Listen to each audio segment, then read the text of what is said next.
Salut à tous, c'est Moon, donc pour une vidéo un peu improvisée, en ce 18 juillet 2023, jour de ma naissance, et de celle de Nelson Mandela, que j'apprécie énormément.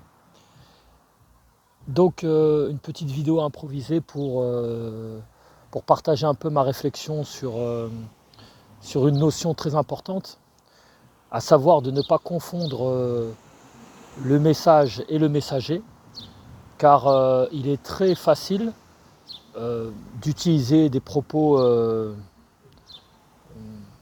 valorisants, des notions communément acceptées, euh, puisque le savoir est accessible, mais parfois on n'incarne pas le message que nous-mêmes on défend. Et c'est cela que je voulais justement partager, parce que souvent quand on regarde la télé ou quand on écoute des vidéos, on entend des personnes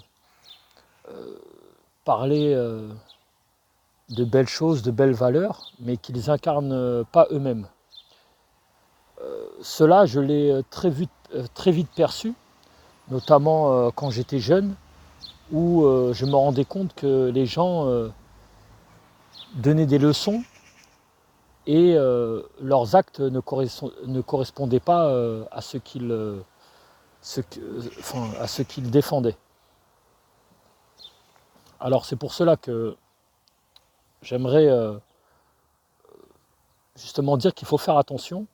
Il faut connaître aussi le messager quand on écoute un message, parce que c'est très important. Ça peut influencer notre perception de celui-ci. Alors, vous l'aurez compris, moi je partage beaucoup des messages qui prônent la tempérance, l'éveil de conscience, la conscience tout court, des valeurs de contentement, de sagesse. Et j'essaie, tant bien que mal, d'être en accord avec ce dont je parle. Notamment pour vous faire comprendre, et ça c'est important, pour que vous sachiez qui vous parle, que je n'essaie pas de vous leurrer. J'essaie d'être sincère avec vous. Alors, comme ça vous le saurez, mais personnellement,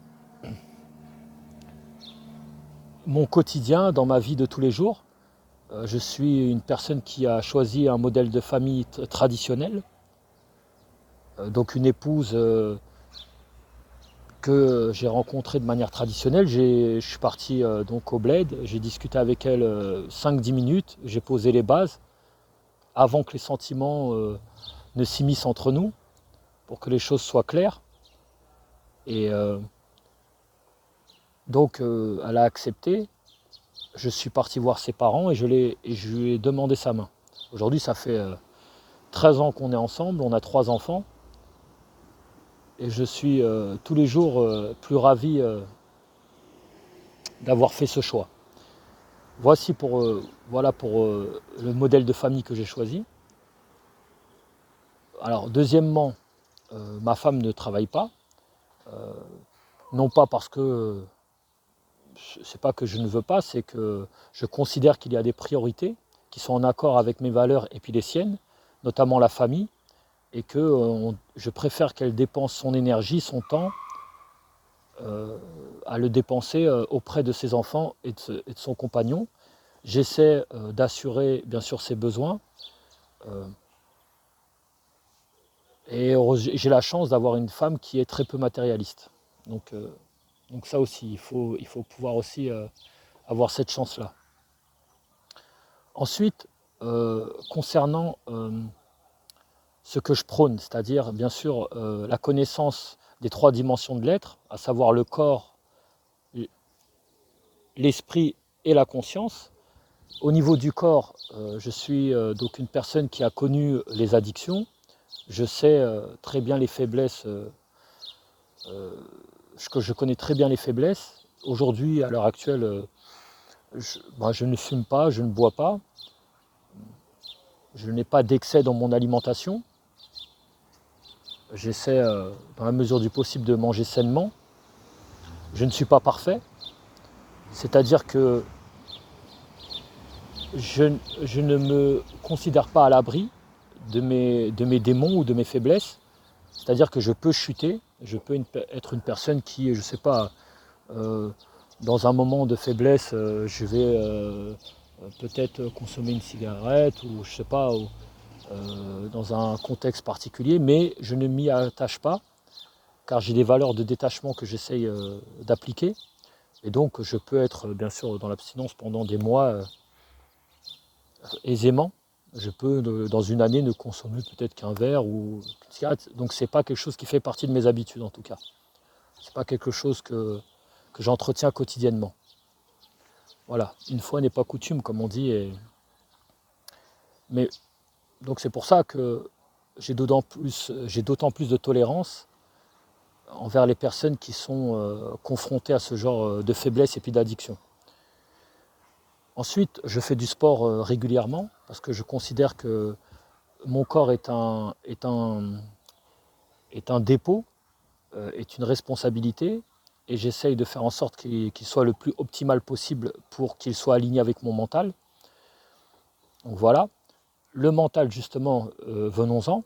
Le mental est comme le corps, c'est-à-dire qu'il peut être affecté par des choses extérieures qui peuvent l'amoindrir, qui peuvent lui nuire,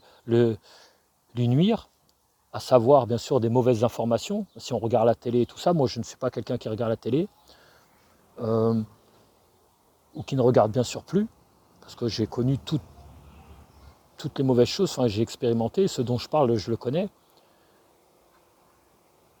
Mais il y a cela, mais il y a aussi bien sûr l'argent. L'argent qui aujourd'hui est forcément un idole de nos sociétés modernes, qui a pris énormément de place et qui mentalement détruit beaucoup les capacités humaines et nous empêche de nous connaître, de nous réaliser et de vivre plus naturellement. Donc l'argent, personnellement, pour que vous compreniez, je n'ai pas de crédit, je n'ai pas de dette, je n'ai jamais fait de crédit. J'ai pu être tenté, évidemment, mais finalement j'ai été, je pense, préservé. Ensuite, ça c'est important parce qu'il faut comprendre une chose, on ne peut pas considérer par exemple des personnes mauvaises, dire qu'elles sont mauvaises parce qu'elles sont mauvaises par rapport à des valeurs qu'elles défendent, qu'elles portent, et de vouloir finalement les singer, leur ressembler. On ne peut pas dire par exemple, je vais prendre un exemple un peu grossier, mais oui, Bill Gates, Elon Musk, Jeff Bezos, ou même tous les... Ouais, c'est des gens qui sont mauvais parce qu'ils ont beaucoup d'argent, et nous-mêmes, de courir après l'argent, finalement, de contracter des crédits pour accumuler des possessions. Finalement, on est comme eux, à notre échelle, mais on est comme eux. Qu'on jalouse ou pas la quantité de pouvoir et de possessions qu'ils ont, peu importe, on est comme eux, à notre échelle. Donc moi, personnellement, je n'ai pas de dette, je n'ai pas de crédit, je n'ai pas de propriété. J'ai fait en sorte d'attirer à moi un très bon logement, notamment en grande partie payé par les aides de l'État.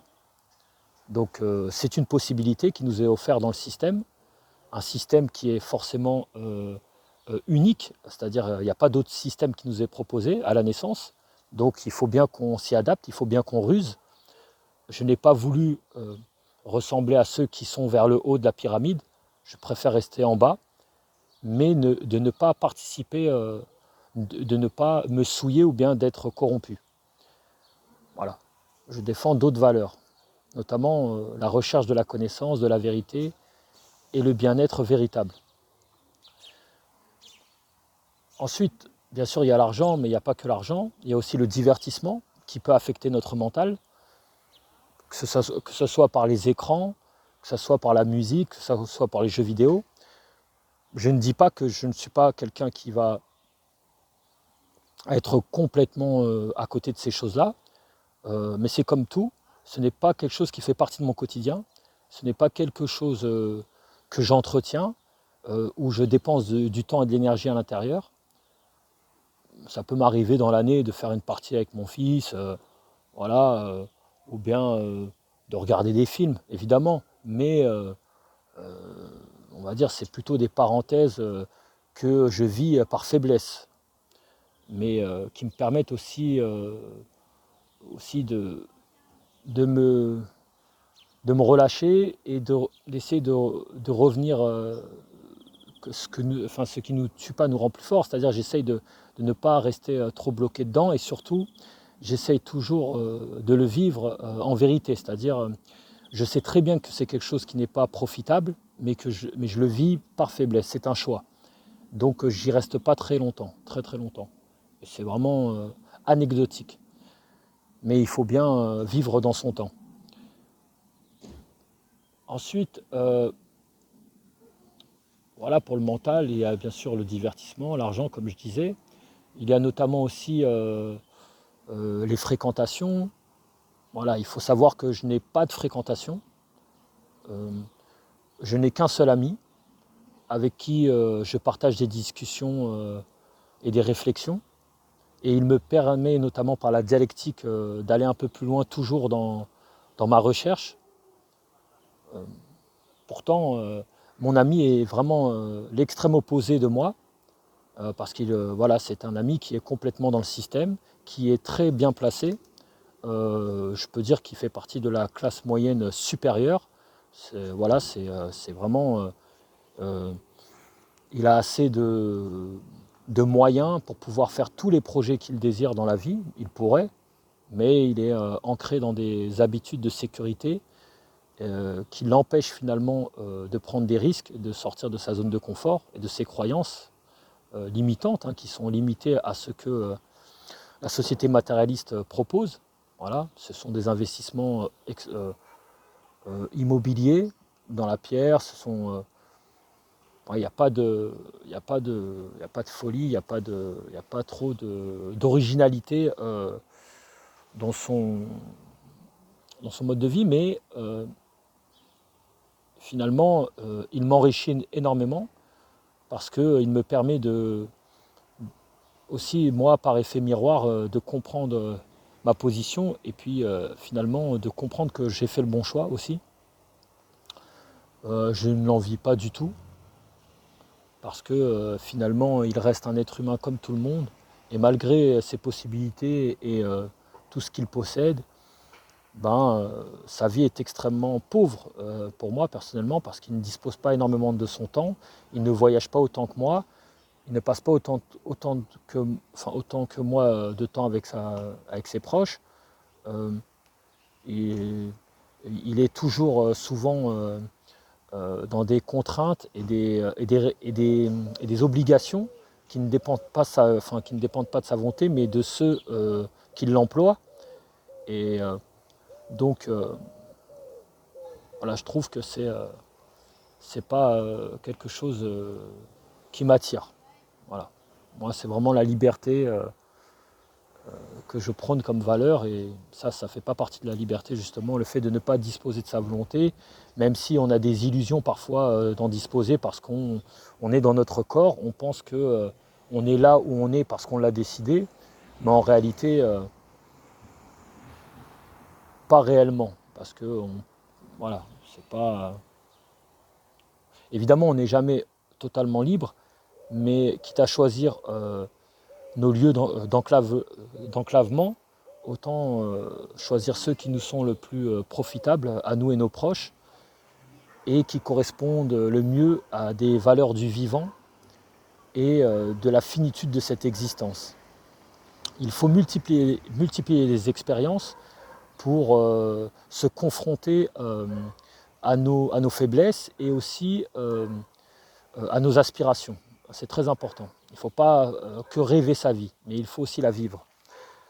Ou ne pas la vivre que par procuration à travers des héros dans des films ou des modèles qu'on nous impose de la société, des chanteurs, des écrivains, des acteurs, ou des gens qui ont existé et qu'on admire. Et on a aussi notre vie et puis il faut la vivre à fond et puis il faut devenir ce qu'on admire. Donc voilà, c'était surtout pour vous dire ça. Au niveau de ma conscience, bien sûr, la troisième dimension de l'être, qui est bien sûr celle liée à l'engagement, à la fois en une force supérieure, en un au-delà. J'essaie d'y penser en permanence dans tout ce que je fais dans la vie. Même quand j'ai appuyé sur ce bouton de la vidéo, j'ai demandé à ce que, que mon action soit profitable. Dans tout, quand je rentre dans une pièce, quand je mange, pour toute action en fait que j'entreprends, je demande une forme de protection, mais c'est surtout une forme de gratitude et de reconnaissance. C'est pour ne pas oublier finalement que cette vie n'est qu'un dépôt et qu'on n'est pas le seul maître à bord finalement. On n'a pas les pleins droits sur notre vie en fait, sur notre existence. Mais tout cela pour vous dire, et je pense qu'on va en parler aussi, c'est important, parce que je sais qu'il y a beaucoup de gens qui aiment critiquer cela, c'est que mon mode de vie, parfois, on peut le penser comme quelque chose de parasite, c'est-à-dire je serais un parasite de la société qui profite finalement du système pour vivre dans une forme de oisiveté. Alors en apparence, c'est ce qu'on pourrait penser, mais en réalité, ce n'est pas du tout le cas. Ce qu'il faut savoir, c'est que je profite des aides sociales qui sont un droit. Ils sont un droit, mais qui impliquent des devoirs. Ils sont un droit qui me lie au système. Parce que si on y réfléchit bien, si demain on me disait, voilà, tu n'as plus ces droits-là, tu n'as plus le droit, exemple, je sais pas moi, au chômage, au RSA ou toutes ces choses-là, alors dans ce cas-là, je ne vois pas en quoi je devrais me conformer à des devoirs vis-à-vis de la société. Puisque la société ne me garantit plus le minimum, parce que j'allais dire la subsistance, mais la subsistance, elle est déjà garantie par la nature. Ils se sont accaparés finalement toutes les choses et ils pensent les posséder. Et on ne me demande pas mon avis. Dans ce cas-là, si je n'ai plus ces droits minimales pour finalement respecter ma dignité en tant qu'être humain, d'exister, d'avoir le droit d'exister, dans ce cas-là, je dis ok, mais je m'adapte. Alors je peux, je ne sais pas, si je vois un terrain disponible, je m'y installe et puis je cultive cette terre pour pouvoir me nourrir des bienfaits que la nature nous donne. Et l'État ou le gouvernement ou qui que ce soit n'aura rien à me dire puisque je n'aurai aucune dette. C'est-à-dire que les aides sociales sont une dette finalement, une dette faite à l'individu pour qu'il ait toujours des comptes à rendre, pour qu'il soit toujours impliqué dans le système. C'est plutôt très judicieux, c'est très ingénieux. Mais ça ne m'étonne pas puisque ça fait partie de l'ingénierie sociale. Donc, finalement, je suis toujours impliqué dans le système, mais de manière, on va dire, passive, puisque je ne l'alimente pas, je ne le conforte pas, ce système. C'est juste que je n'ai pas le choix, je le subis par nécessité.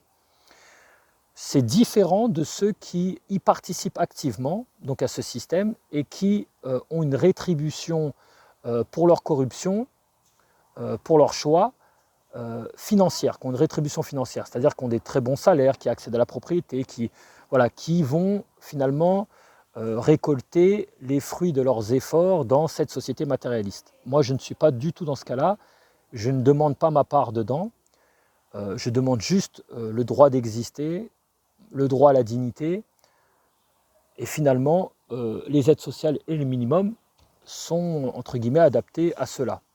Je suis né en France, j'y ai grandi, donc je considère que dans cet environnement, j'ai le droit d'exister pleinement, comme tout un chacun. Je ne vois pas en quoi ma vie serait moins importante ou moins essentielle que ceux qui seraient au pouvoir ou ceux qui seraient corrompus par celui-ci.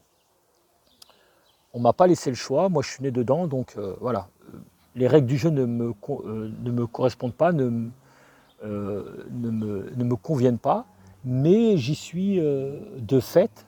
Et donc, les aides sont une possibilité du système pour, entre autres, bien sûr, acheter la paix sociale, mais notamment éviter justement ce que je disais, c'est-à-dire qu'on puisse disposer de notre droit d'exister via la nature. Parce qu'on a tout ce qu'il faut finalement pour exister. Je pourrais très bien prendre un terrain, évidemment de manière juste, c'est-à-dire pour ma subsistance, pas pour engendrer du profit, pour produire plus que ce que j'ai besoin. Et si c'était le cas, même si c'était le cas, c'est-à-dire que si j'avais un excédent de production par mon travail de la terre, ben, je pense que je le partagerai aux plus nécessiteux, ce qui est normal. Cette nature me donnerait finalement ce que j'ai besoin, mais moi je le redistribuerai et ça ne pourrait que me grandir intérieurement. Et que ça serait en cohérence aussi avec mes valeurs de partage, de solidarité. Ensuite, pour parler finalement de la corruption, il y en a qui profitent des aides sociales, et ça c'est un fait, mais de manière, comment dire, et qui sont corrompus. C'est-à-dire ce sont des personnes, vous savez, qu'on peut trouver notamment, pour prendre un exemple assez éloquent, mais ça serait, exemple, les dealers. Les dealers, ce sont des gens qui sont issus du bas, qui sont dans des populations pauvres, et qui veulent de l'argent facile, qui portent en eux les valeurs de leurs manipulants, de leurs dominants, mais qui sont frustrés, c'est-à-dire qu'ils sont frustrés de ne pas avoir leurs conditions sociales et économiques, et donc ils vont utiliser des stratagèmes pour faire de l'argent en grosse quantité rapidement, quitte à nuire à leur environnement, à leur famille, à tout en fait. Eux, ce sont des personnes qui sont corrompues activement, mais on va dire chez les pauvres. Il y a notamment aussi ceux qui travaillent pour leurs dominants, c'est-à-dire qui entretiennent le confort des riches, parce qu'il faut bien comprendre qu'un riche ne se verrait pas lui-même nettoyer ses toilettes, garder ses enfants et se faire à manger. Ça ne lui sied pas, il ne verrait pas le privilège de sa condition, de sa position, et donc il a besoin des pauvres pour se sentir justement riche et privilégié. Et il trouve chez eux des personnes facilement corruptibles à travers finalement des miettes, parce que ce sont souvent des miettes. Ce sont des personnes à qui on donne des petits salaires qui sont juste supérieurs à ce qu'ils auraient s'ils ne travaillaient pas, s'ils disposaient finalement de leur temps, de leur énergie, de leur vie. Mais généralement, ce sont des personnes ayant une conscience très limitée, avec comment dire, très peu de culture, ou aussi une très grande disposition à la peur, cette peur qui est omniprésente dans la société, puisque cette peur a été organisée justement pour pouvoir corrompre les consciences fragiles. Voilà, c'est pour ça qu'il faut vivre dans la confiance de ce que peut nous offrir cette vie, et accepter notre condition pleinement pour se détacher de tout ce qui pourrait nuire à notre bien-être, qui est notamment la peur du manque, la peur de la solitude, la peur de... Voilà, toutes ces peurs, la peur d'être exclu, de l'exclusion, la peur de... Finalement, la peur aussi de comprendre qu'on a une existence qui est très peu de choses face à l'immensité qui nous entoure. Oui, notre vie, certes on peut avoir un ego, un orgueil surdimensionné, on n'est jamais plus que la personne qu'on croise, qui elle-même doit aller aux toilettes, comme nous, qui doit le soir trouver sa quiétude pour s'endormir, qui doit assumer ses responsabilités, on est tous pareils finalement. Tout le reste, c'est des faux semblants, du paraître. c'est des illusions. Donc c'est important de ne pas jouer le jeu des personnes qui ont choisi des valeurs d'exploitation, d'égoïsme, des valeurs matérialistes. Il ne faut pas rentrer dans leur jeu parce que les dés sont pipés. Ce qui est important, c'est notre existence. C'est vraiment important de le comprendre. Et ça nécessite un travail. Parce que là, je dis ça comme ça, mais en réalité, moi, ça fait des années que je travaille sur moi. Ça fait depuis l'âge de peut-être, en fait, aussi loin que je me souvienne, je me posais déjà des questions au collège, je remettais au lycée en question ce que me disaient les profs. J'étais déjà comme ça, j'observais la société, je voulais comprendre la position de mes parents, je voulais comprendre pourquoi ces injustices elles pouvaient avoir lieu sans que personne s'en offusque. Voilà, c'était voilà. Après c'est une disposition, mais ça ne veut pas dire que vous ne pouvez pas commencer. C'est un travail. Chaque petit pas est une victoire, est une chose qui peut augmenter votre confiance. Ça, il faut le savoir. C'est comme pour le corps. Lorsqu'exemple, nous avons plusieurs addictions finalement qui nuisent à notre corps, eh ben, je prends un exemple. Si quelqu'un il fume des cigarettes, du shit, de l'alcool, il va dans le sexe, dans l'excès, dans des mauvaises relations. Et si demain il décide d'arrêter par exemple le shit, eh ben, s'il arrête le shit et qu'il est dans cet effort, bah, c'est déjà une victoire malgré qu'il continue de fumer la cigarette, qu'il continue de boire. C'est déjà une victoire. Chaque combat doit être vécu frontalement. C'est-à-dire, voilà, c'est pareil. Mentalement, c'est pareil. Essayez tout doucement de vous libérer progressivement. C'est-à-dire, déjà, commencer par cesser de consommer des choses inutiles à outrance. Vous avez un excès d'argent, donc vous êtes là toujours à regarder les bonnes occasions sur Amazon, les soldes. Non, essayez de changer ça déjà. Ça ne veut pas dire que vous allez stopper votre crédit, que vous allez abandonner la propriété. Non, ce sont des pas petit à petit. C'est parce que la charge, ça dépend. Il faut être le plus léger possible. Moi, comme je vous l'ai dit, j'ai eu cette chance, mais ça m'a pris des années. Aujourd'hui, je ne travaille plus non plus. Je ne travaille plus parce que je considère que, en fait, il faut comprendre. Quand je dis je ne travaille plus, il faut bien qu'on s'entende sur les termes parce que c'est important. Le mot travail a été galvaudé par la société actuelle. On pense que le travail, c'est seulement une activité d'une personne au profit de la société, mais de manière rentable. En fait, non. Lorsque vous travaillez sur vous-même, c'est un travail, c'est le travail. C'est le premier des travails, c'est le travail prioritaire. Travailler sur vous-même. Parce qu'à partir du moment où vous travaillez sur vous-même, vous vous assainissez, vous vous purifiez, et en cela, vous devenez un agent d'assainissement pour la société. C'est-à-dire que votre travail profite à votre environnement, à votre entourage, à ceux que vous croisez. Vous comprenez l'idée ? Votre lumière va éclairer les autres. Ça, c'est le premier des travails.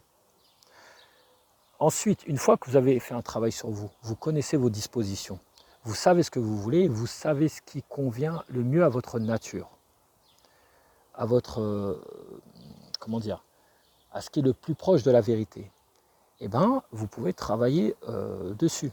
C'est-à-dire, si vous êtes quelqu'un qui est disposé à aider les gens, eh bien, faites-le. Faites-le, mais en conscience. C'est-à-dire, faites-le pas pour l'argent. Faites-le parce que vous savez que c'est foncièrement ce qui vous réalise, ce qui vous convient, d'aider les gens.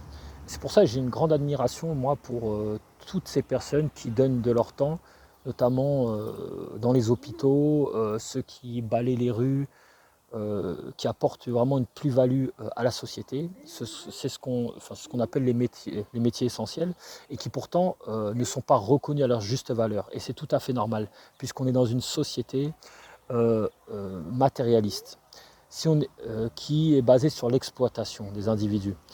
Or, ces gens-là, ce sont des personnes foncièrement humaines. C'est pour ça qu'en réalité, on devrait être dans des sociétés que j'appelle de la coopération.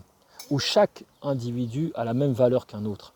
Et finalement, la valeur d'un individu se verrait, serait valorisée par rapport à ce qu'elle apporte aux autres. Euh, de bon, de bon. Et c'est ça qu'on devrait valoriser. Parce que c'est essentiel. Je veux dire, comme je disais tout à l'heure, on l'a bien vu pendant la période du Covid, hein, ça s'est cruellement vu, mais si les éboueurs n'allaient pas ramasser les poubelles, vous imaginez bien dans quel environnement nous vivrions. Et là, c'est les maladies, c'est la puanteur, c'est pas possible. On peut posséder tout ce que vous voulez. Si on vit dans un environnement comme ça, il n'y a il y a aucune satisfaction. Voilà, on ne sent pas finalement l'intérêt de. Donc, je sais que je pars un peu partout. J'espère que vous suivez un peu le fil de mon propos. Mais ce que je veux vous dire, c'est que il faut vraiment que vous sachiez que chaque combat que vous menez pour vous améliorer, pour vous purifier, c'est une grande victoire. Chaque bataille est une grande victoire. Il ne faut pas vous sous-estimer. Il ne faut pas penser que vous êtes seul. On vous observe. L'univers vous observe. Et plus vous allez cheminer sur le bon chemin, et plus vous allez voir des signes qui vont vous conforter sur vos choix, sur vos actes, sur vos décisions. Et en cela,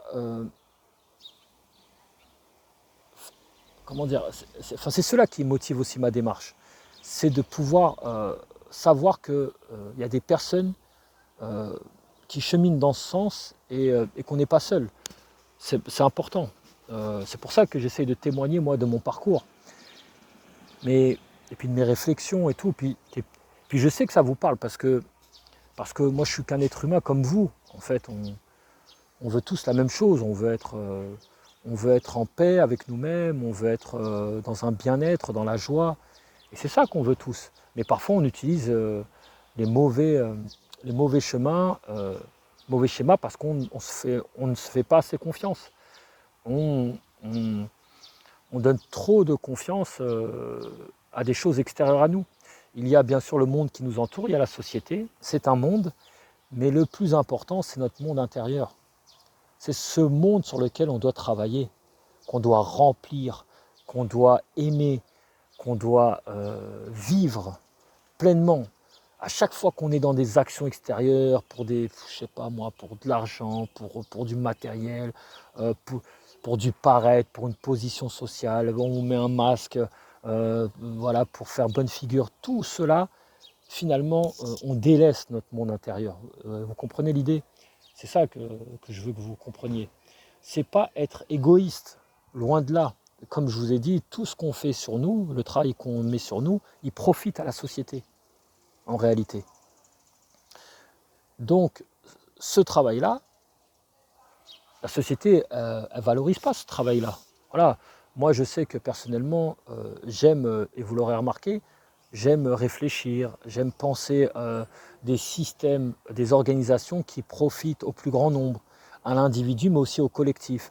Mais on ne va pas venir me proposer un poste dans ce sens-là, jamais de la vie. Évidemment, jamais de la vie. Ça n'intéresse pas le système. Et je peux le comprendre.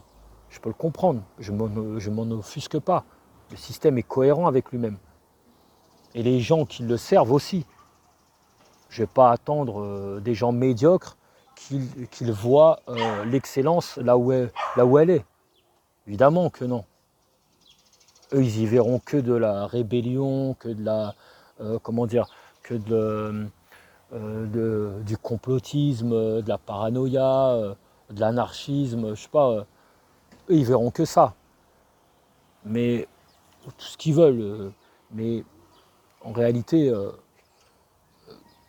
eux-mêmes, ils sont perdus. Au moment où ils pensent comme ça, ils sont perdus. Mais je peux rien pour eux. Chacun doit assumer ses choix et son chemin de vie. Moi, le mien, je l'assume. Et je ne demanderai pas des comptes aux gens ni au système le jour où je devrais me remémorer tout ce que j'aurais pu vivre. Et aujourd'hui, vous savez, on est le 18 juillet, c'est le jour de mon anniversaire. J'ai 42 ans aujourd'hui. Finalement, quand je regarde, je me dis, bon, il y a 30 ans, c'était quand j'avais 12 ans, quoi. J'étais en 5e, je me rappelle encore, je me souviens très bien. Et je vois ce que j'ai parcouru entre mes 12 ans et aujourd'hui 30 ans. Et là, je me projette, dans 30 ans, j'aurai 72 ans. 72 ans, ça y est, je veux dire, on ne court pas après les choses, les illusions de cette vie normalement. On commence à préparer la sortie. Ça s'accroche pas comme ça. On n'est pas ce genre de personnes qui s'accrochent au pouvoir et qui à 80 ans font les mêmes choses qu'ils faisaient quand ils avaient 30, 40. Ils sont là, ils pensent que... Non, non, on n'est pas comme ça. On a accepté la vérité, on s'y conforme, on se comporte en conséquence. Et je me dis, 30 ans, ça passe très vite. Je me rappelle quand j'avais 12 ans. Alors il y a eu du parcours, évidemment, qu'il y a eu des choses extraordinaires, mais en réalité, là, c'est passé vite, tout ça. Qu'est-ce que j'ai de plus Bien sûr, j'ai une femme, des enfants, une conscience plus aguerrie, plus élevée. J'aime à le penser, j'espère. J'y travaille et puis mon quotidien me le prouve, mes actes aussi. Mais à 72 ans, ça va passer très vite. Je me dis, j'ai 30 ans là. Il faut que je continue sur ce chemin. Il faut que je me libère. Alors, c'est pas mal, mais il faut jamais penser que c'est acquis parce qu'on peut très vite se leurrer et prendre un chemin qu'on n'avait pas vu. Et donc, il faut faire attention quand même à ne pas s'illusionner, même dans le chemin de l'excellence ou du travail sur soi et de la conscience. Il faut vraiment toujours rester, sincère avec soi-même, être dans le vrai, et puis accepter ses faiblesses, sa part d'ombre comme sa part de lumière. Donc voilà, c'était ce que je voulais partager avec vous.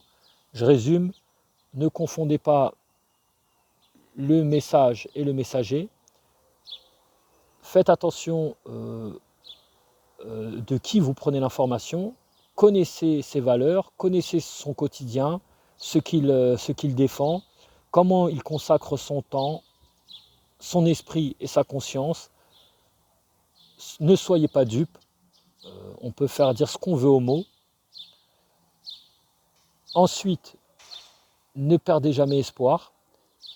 Vous pouvez toujours cheminer sur le bon chemin, ne serait-ce que par des petites batailles, des petites choses. C'est un travail de perfectionnement. On a une vie pour ça, sinon on serait des éphémères. Hein. On vivrait que 24 heures ou bien... voilà. Non, si on a à peu près en moyenne une vie organique de 80-90 ans, c'est que on a toujours cette possibilité de travailler sur nous et de nous améliorer. Mais ne vous leurrez pas trop non plus, n'attendez pas la retraite. C'est un piège du système parce qu'à la retraite, vous aurez déjà quand même vécu 40-50 ans d'une certaine manière, dans une certaine façon de penser. Et c'est très difficile de changer sa façon de penser à 60 ans ou 65 ans quand on a pensé de la même manière pendant 40-45 ans. C'est extrêmement compliqué. C'est notamment pour cela qu'on voit des retraités se suicider ou bien mourir quand ils n'ont plus leur travail ou bien continuer à entretenir leurs rêves, leurs rêves éveillés en allant dans des clubs entre retraités, comme c'était le cas entre boomers au travail, où ils étaient un peu dans cette parenthèse enchantée de la vie, ensemble, on s'entretient, on ne veut pas voir la vérité. Voilà, non. Faites attention. Et n'attendez pas que les vacances aussi pour ouvrir les yeux, dire « Ah, c'est tellement bien d'être libre, d'être... de pouvoir disposer de son temps. Non, non, non. Ça, c'est une condition naturelle chez l'être humain de pouvoir disposer de son temps. C'est pas naturel de donner 8 heures de son temps à des structures, à des institutions, à des autres individus que vous-même. Ce n'est pas naturel. Quand je dis 8 heures, je suis gentil.